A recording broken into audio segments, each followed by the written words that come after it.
চাঁপাইনবাবগঞ্জের শিবগঞ্জ উপজেলার সোনা মসজিদ থেকে ভারতে পাচারের সময় অভিযান চালিয়ে 17 কেজি 600 গ্রাম ইলিশ মাছ জব্দ করেছে বর্ডার গার্ড বাংলাদেশ বিজিবি। এ সময় ভারতীয় ট্রাক সহ ড্রাইভার অলোক মণ্ডলকে আটক করা হয়েছে। সোমবার সকালে সোনা মসজিদ এলাকা থেকে তাকে ট্রাক সহ আটক করা হয়।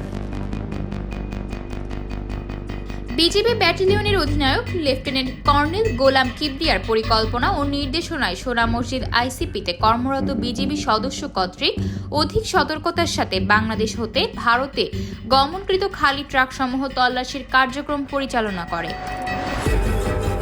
তল্লাশির এক পর্যায়ে আনুমানিক সকাল 9:40 একটি ভারতীয় খালি ট্রাক বাংলাদেশ হতে ভারতে যাওয়ার প্রাক্কালে আইসিপিতে কর্তব্যরত বিজিবি সদস্যগণ তল্লাশি করে একটি বক্সের মধ্যে 17 কেজি 600 গ্রাম ইলিশ মাছ উদ্ধার করেন।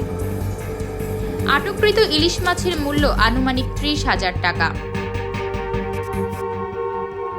59 বিজিবি এর অধিনায়ক লেফটেন্যান্ট কর্নেল মোহাম্মদ গোলাম কিবরিয়া বিষয়টির সত্যতা নিশ্চিত করেছেন। তিনি বলেন, অবৈধভাবে বাংলাদেশি ইলিশ মাছ ভারতের চোরাচালানের দায়ে ভারতীয় ট্রাক ড্রাইভার অলোক মণ্ডলকে আটক করা হয়। পিতা রঞ্জিত মণ্ডল, গ্রাম কাঞ্চানাটার টিয়াকাঠি, থানা ইংলিশ বাজার, জেলা মালদা। ইলিশ মাছ এবং ট্রাকটি মামলা করে শিবগঞ্জ থানায় হস্তান্তরের কার্যক্রম প্রক্রিয়াধীন রয়েছে। তিনি আরো বলেন, দুর্গাপূজার উপলক্ষে শুল্ক ফাঁকি দিয়ে ভারতে ইলিশ মাছ নিয়ে যাচ্ছিল ট্রাক ড্রাইভার। সীমান্তে নিরাপত্তা রক্ষা, চোরাচালান প্রতিরোধে বিজিবি অভিযান অব্যাহত রয়েছে।